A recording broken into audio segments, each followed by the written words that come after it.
Wired Axcess. We'll do it live. Wired Access. Do it live. Wired Access. We'll do it live. Wired Axcess. Welcome to another Herd App Productions podcast of Wired Access. I'm your host, DJ K-Dub Omaha.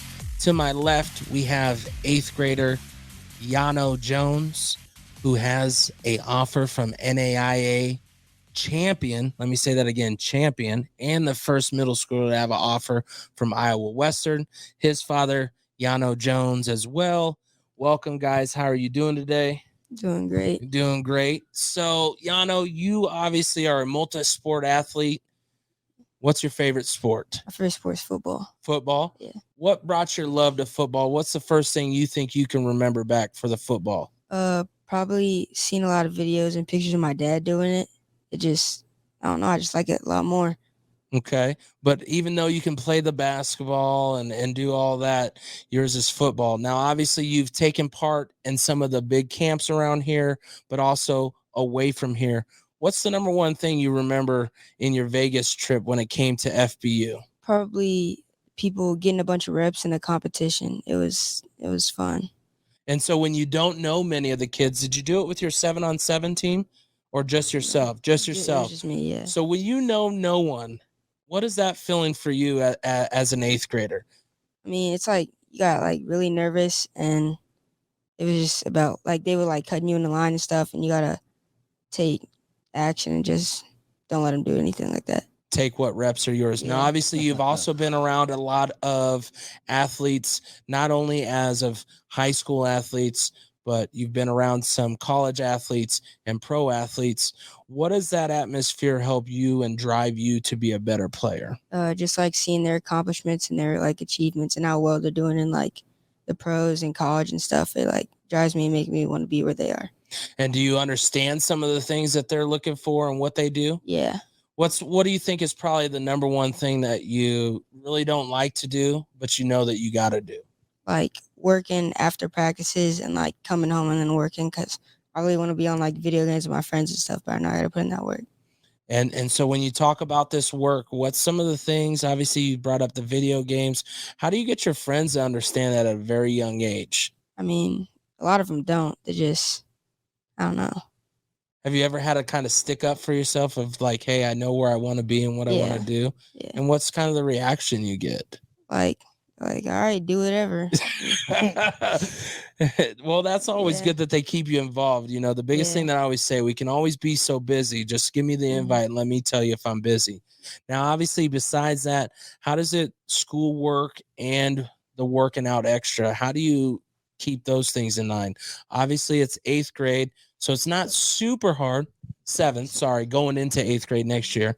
It's not super hard, but it is something you have to be challenging sometimes. Yeah, so usually I get most of my work done at home, and like him and my mom are always asking me if I have homework because they like want me to have homework, but most of the time I usually don't because I get it done at home, and then I just work out and just go to bed.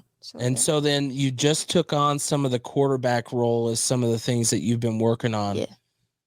Obviously, being a playmaker on the wide receiver, how does that impact your quarterback vision? It's a little bit weirder, but I know like how I would want to catch the ball from a quarterback and where I would want them to put it. So I like know both sides of the ball, and yeah. And if obviously playing quarterback, playing wide receiver, what's your favorite position on defense? My defense probably like safety because I like getting picks. Now, do you understand also how that safety can roll around to the opposite side? The only reason I say it is I did go to a different camp, had one of the top quarterbacks in the area. And I watch them in this DBs drill, right? And they're in a position, so they're not like just rotating or anything of that sort. I see him in the position, and he's doing DB. And I go, you don't look comfortable. You don't look like you're the top player in this facility. What are you doing? He said, I'm just trying to get better at a position that I have to challenge. So when you think of the defensive side, how are you going to get your aspect of what they have to do? What's some things that you think you're going to have to do? Like sometimes when I'm on the offensive side and like I'm doing offensive work and they're doing defensive work, like hop in some of their drills to see what they're trying to do and what they're trying to do to stop me from doing what I'm trying to do, and then I could try and avoid doing that. Now, on Yano, offense. he's talking some words that are obviously putting his progression higher to obviously get a offer at a young age. Now, I've interviewed 2 baseball players that have committed as an 8th grader to their colleges, one at Nebraska, one at Florida State. Now, obviously, by the time he got to a senior, which is this year, Florida State's coaching aspect is whole different. Yeah. There's no one there, so now he's going to LSU. How do these offers at a young age help him to understand what is really happening beyond the game? Well, what it does is it puts a lot of things in perspective, because we have those conversations about sometimes playing for the college, because you never know what the end result may be with the coaching staff, because there's a lot of turnover. You know, what they say at some of the highest levels is just every 3 years, each coach starts to get a gray hair. And so what I make him to understand is to work hard in whatever position that you're doing, whatever position that you play. And so when we do drills and skills, we do it for both sides of the ball. So he's prepared that he's going to be an athlete. And we keep that mindset of focus on playing the position that you're supposed to play, and focus on learning the skills that you need to learn, and be coachable, listen, watch, and then do what they ask you to do. And so I think that's one of the things that has helped him to be successful. We've taken him to the highest level of football that you can be. He's seen so much football at a high level that he understands the focus, the concept, and he is the son of a father that played and coached at a high level. And so I think he thinks on a different level as well. And I think a lot of the college coaches that know him know that. So like when Scott Stromer called to offer him, he called me and said, "Can I offer him?" I said, "Yeah, you can. What, why not? He's going to have to work for it and continue to work." I think this is going to make him understand what he needs to do to get to that level, to continue to get to that level. Because when we think about Iowa Western, that's all they do is put guys out at the highest level. I mean, they have a wall of fame now with NFL guys, and they haven't even been in the junior college ranks for that long as some of these other ones. And so he's doing, when Scott Stromeyer calls you, that's a big deal. Well, I mean, when you speak of Iowa Western, obviously they've been on a show where they were supposed to be the laughing stock of the show, and they actually ended up beating that team. Yeah. Were, out of Kansas. So you're seeing obviously the growth there. As a father who's played it, you've seen it, you've done it. Did you ever also think maybe he might enjoy a different sport? What's that? And is there a sport that maybe you and mom might like seeing him play over football? Yeah. The sport that we love to see him play is basketball. But even more than that, what I'm most proud of anything is his academics. He was just added to the National Junior Honor Society. He's got a 4.0. But most of all, he's just a good person. He's very humble. You wouldn't know that he's got some of these things, and I have to brag and boast for him because he doesn't like to talk about it. And I said, you know what? Nobody did it for me. I never had that opportunity. I said, I'm going to brag and boast. You sit back. You put in the work, because if you're putting in the work, you're going to get to where you need to get to. And nobody can be mad at you. The work will do the talking. The work will do the talking, and nobody can be mad at you because you've been putting in the work. Yeah. I mean, when I tell people all the time, like, we got field turf in our garage. His footwork, his back pedal, brake plant drive, and his routes and his stemming and his stacking, that's where he does it. So he's probably going to be ahead of the game when he plays other people. Now we got other things that we need to work on, but these are the things that he does at 9 o'clock, 8 o'clock, 9 o'clock, 10 o'clock at night when everybody goes home and we still have a little bit of time. And he'll say, "Dad, can I go out there?" And I won't deny him, but I also want him to be a kid too. So we provide those opportunities as well. But I just think that surrounding him by those high level athletes, when I work with them and I train them, and I think that's why I continue to do it, because I knew that I wouldn't have to push him. He would just see what they were doing. He talks to Caden Helms every week at Oklahoma.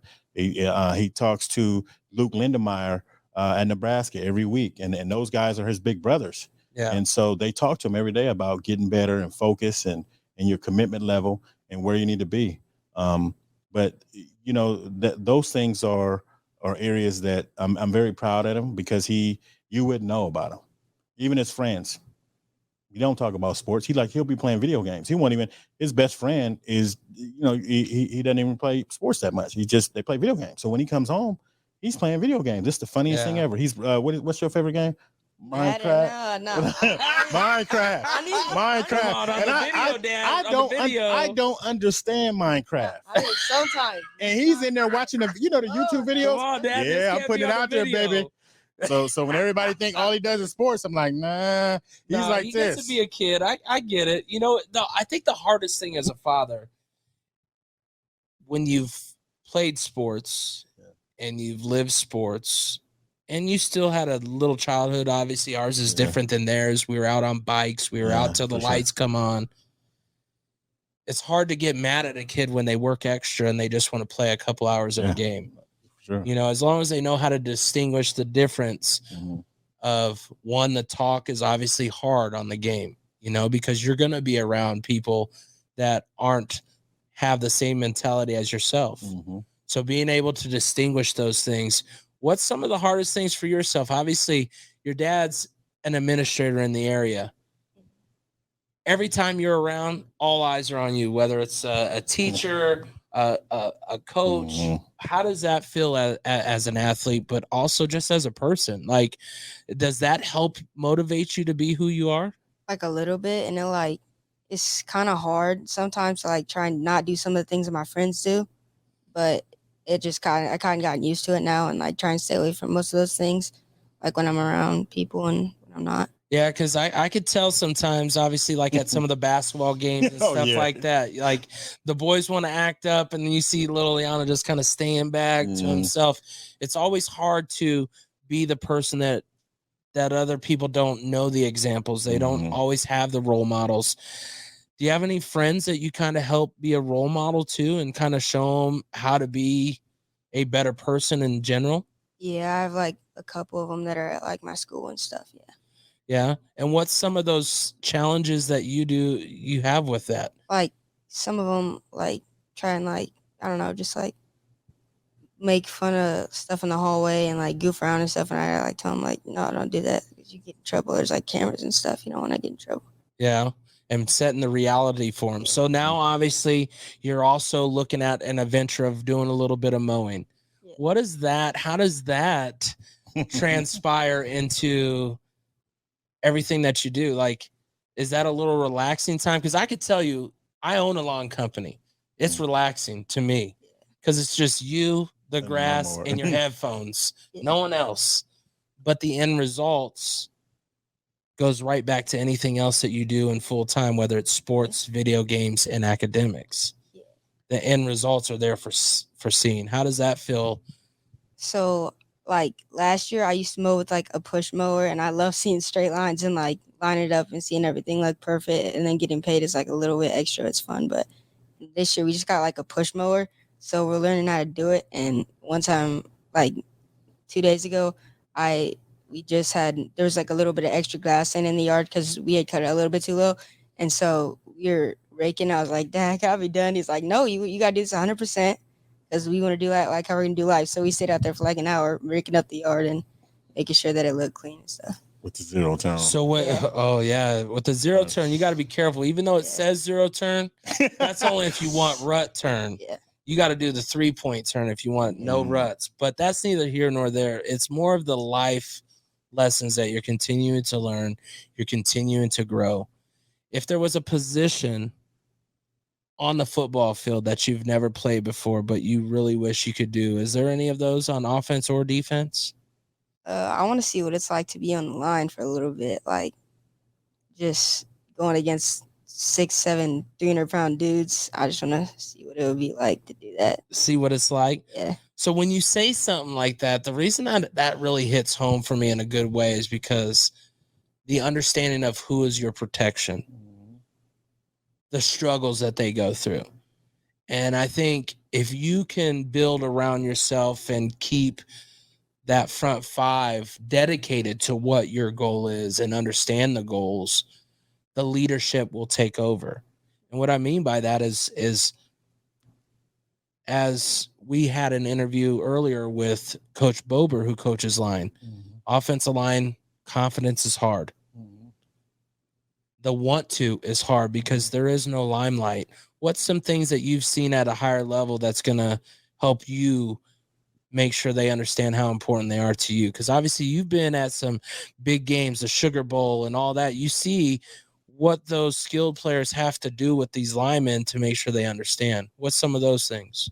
Like how much work they put in out that they get recognized for like all the all the tears, cuts, and all that stuff that they have to go through to protect their quarterback and everybody who gets the ball. I feel like it's a lot. And they don't get to score touchdowns. Just occasionally, they pick six.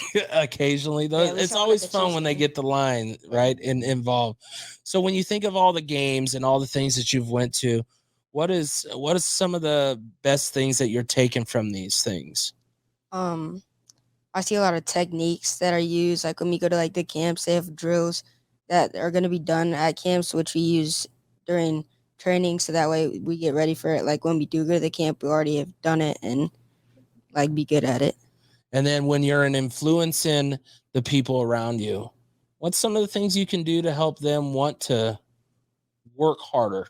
Like show them the stuff that can happen when you do stay out of trouble and like get good grades and work and like the stuff that you can achieve from doing that. Now, unfortunately, one of the things is you can't follow in dad's footsteps with one part of the goal. That's college. Everybody loves to follow in those footsteps. As far as football, you can do it for school, anything else. Is there any school that you would kind of dedicate that as part of that? Is there any outlook that you're already looking at as an 8th grader? Obviously, the opportunity, you've seen a lot of different styles, Kansas State, Kansas. I mean, you've seen so many different schools around here. Is there anything that's kind of pulling you to like a school? Their locker rooms. I really like having fun with my friends while them like being in football with me. It's like some of the locker rooms that we've seen are crazy. Like they have video games, bowling alleys, and stuff like that. I just really like the locker rooms. So what he is saying, for those who think that they know, you have no idea, the amenities matter. Yeah. The amenities, the atmosphere, feel at home, right? Especially if you're going to be hours away or 45 minutes away. Who knows where it could go?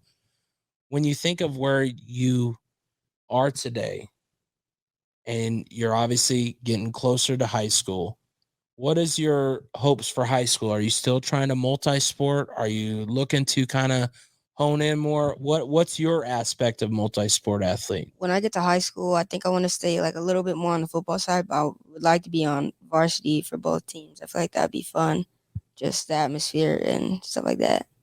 Gotcha. And then Yano, when you think of your son coming up through the high school and getting to that level, obviously the years have gone fast. Yeah.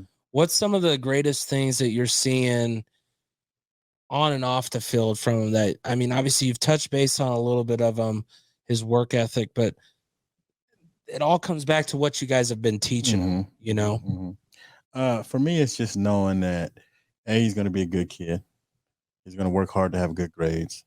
And then he's going to work hard in whatever he does. So if he steps on that football field, he's going to give it 100%. If he steps on that basketball field, he's going to get 100%. If he decides to run track, he's going to get 100%. So my biggest goal for him is whatever he does, he gives it 100%. He's got some opportunities that dad didn't have and mom didn't have. He's blessed with resources to be able to do some of these things that a lot of kids don't have. And so I really make sure that he understands the blessings that he has to do the things that he wants to do. But give it 110%. Most of all, just be a good kid. Just be humble, be nice to other kids.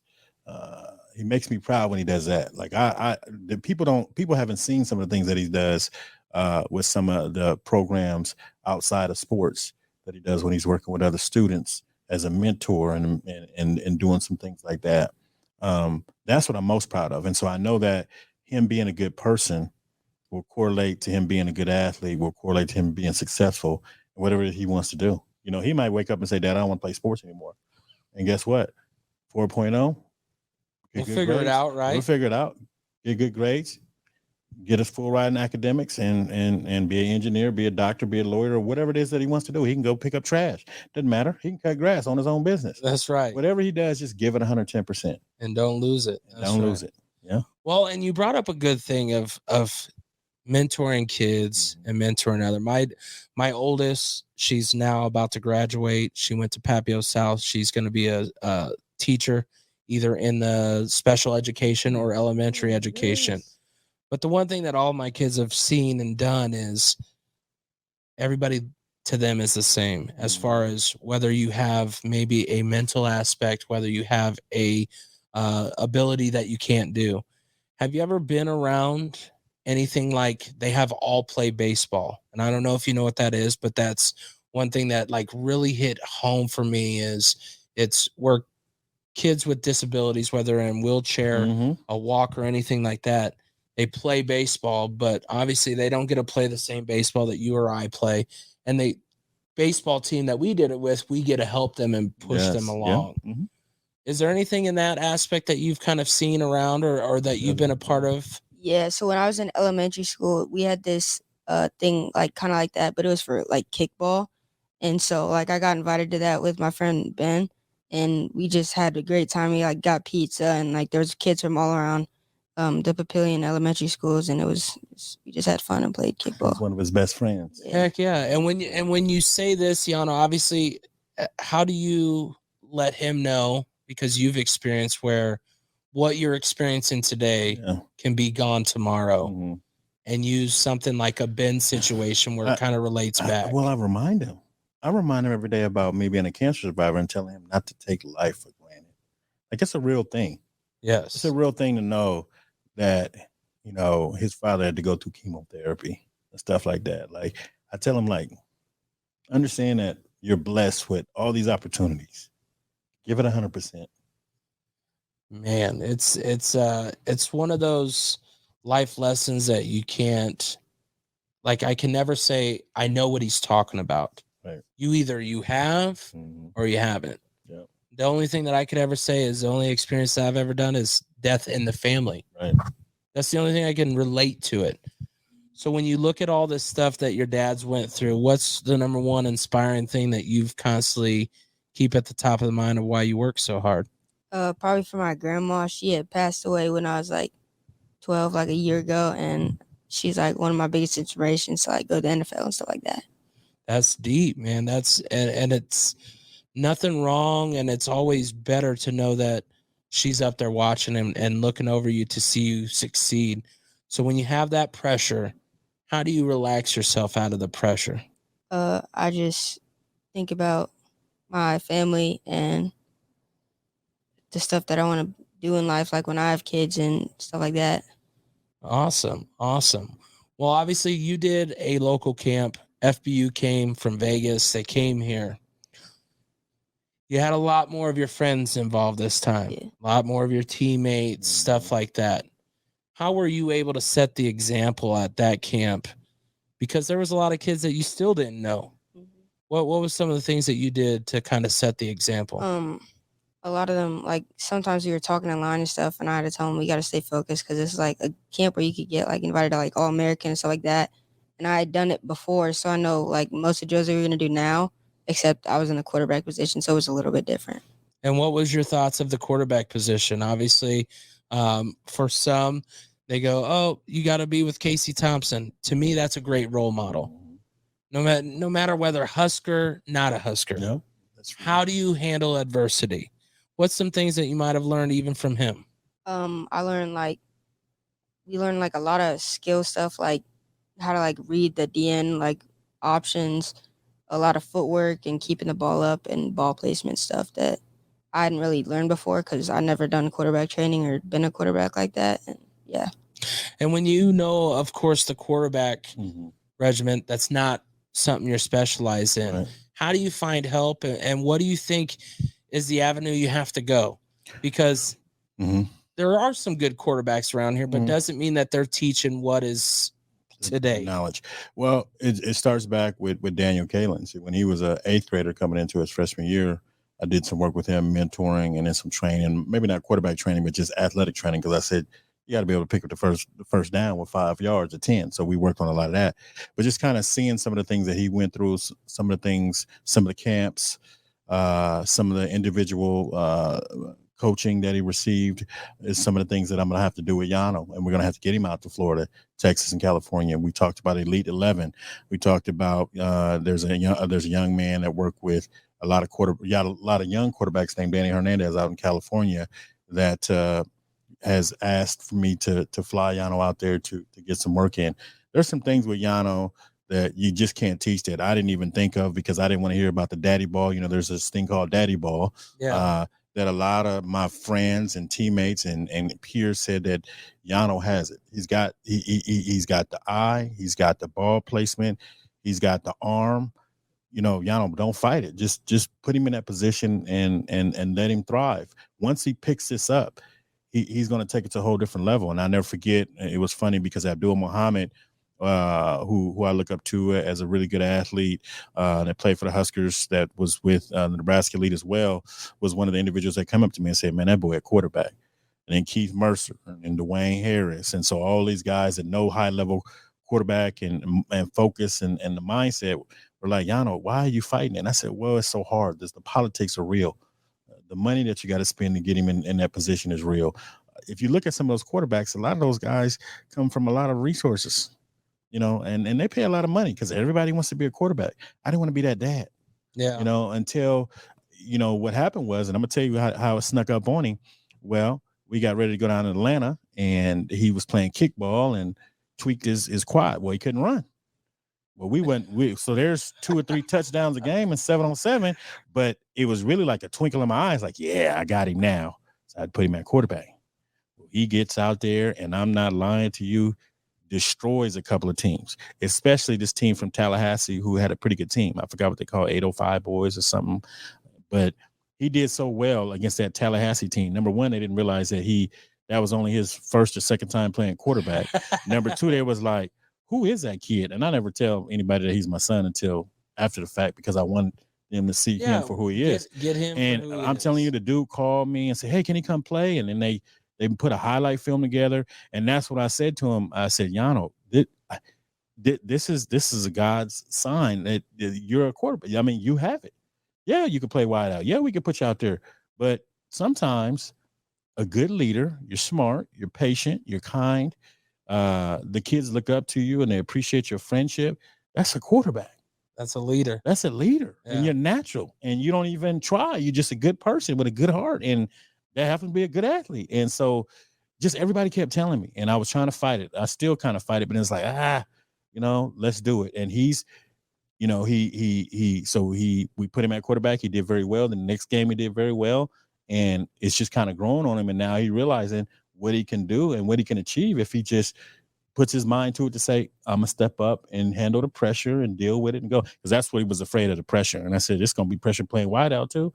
Might not be a pressure. Yeah. Put it in your hands. Oh, yeah. Because if it touches your hands and you didn't catch it, you already know what everybody. But what you going to do if they can't throw it to you? What you going to do if they can't throw it to you?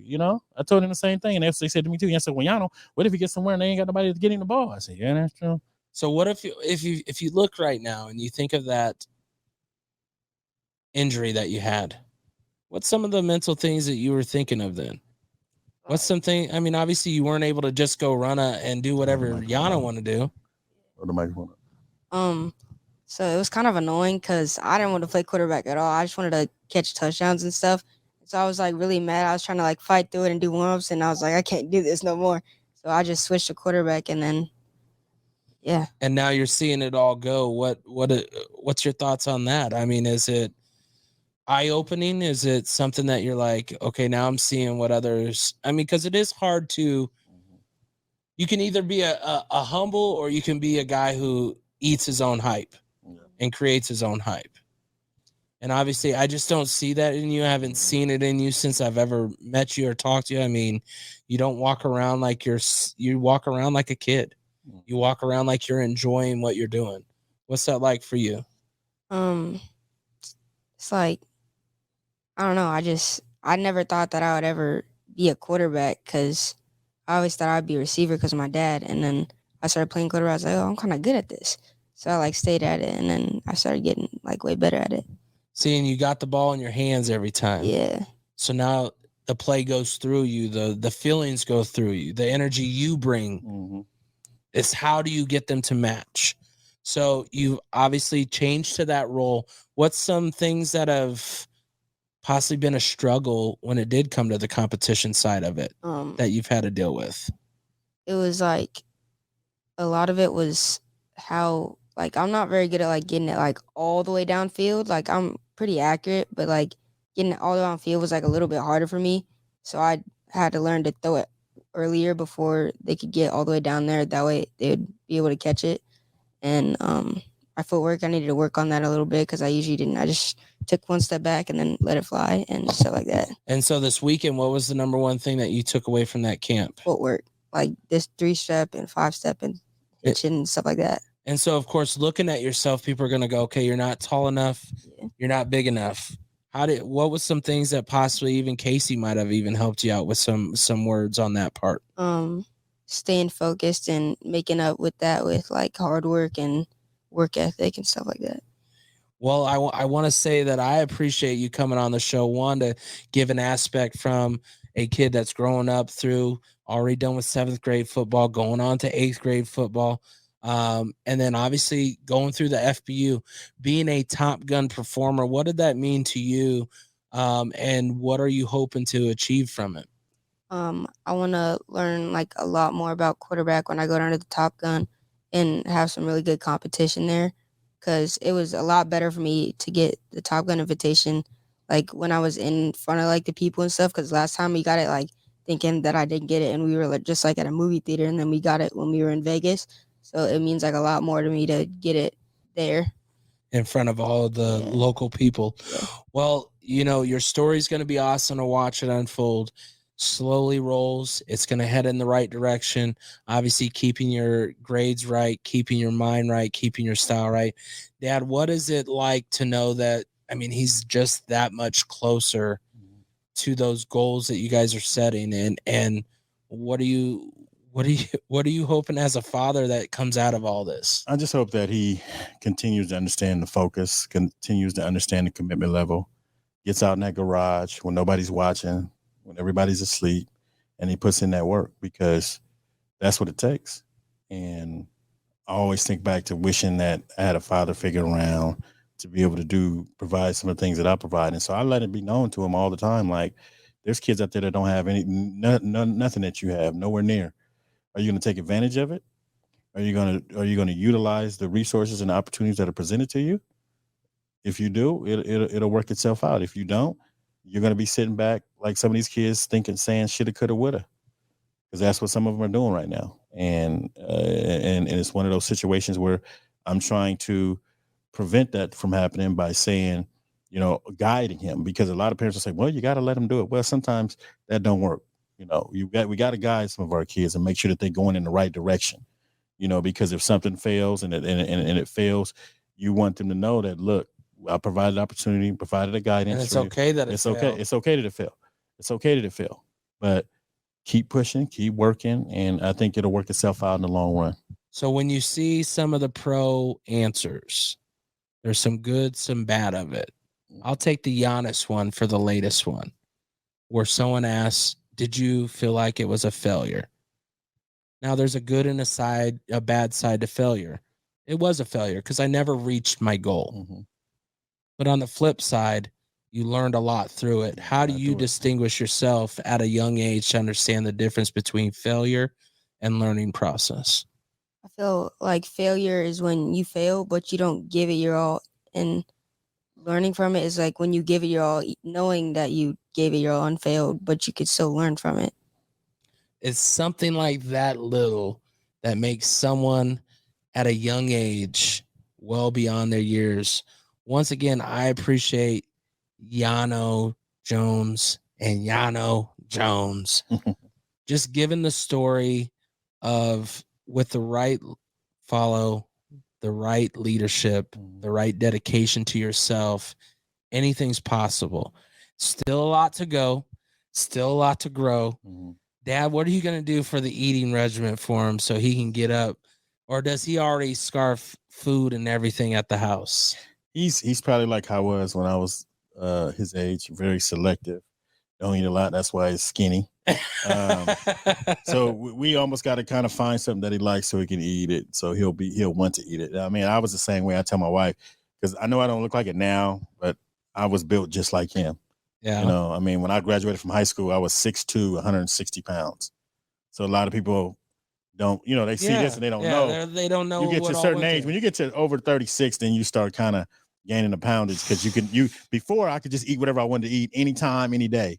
Then your metabolism slows down, right? Yeah. And then I look like this. So I always have to tell him, like, because he gets worried about his body image. I'm like, bro, you're going to be good because it's not going to hit you. It's not going to hit you until you hit, so eat whatever you want to eat, how you want to eat it. But obviously we want you to eat healthy, but I think that worries him sometimes. He's like, Dad, I don't want to look like you. And I'm like, I don't want you to look like me. But, you got to put some meat on the bone. Yeah, you got to get some muscle. More muscle. It helps with your muscle. Yeah. Well, once again, Herd App Production, Wired Access, DJ K-Dub Omaha, Yano Jones, his father, Yano Jones. I greatly appreciate you guys tuning in. We'll catch you next time.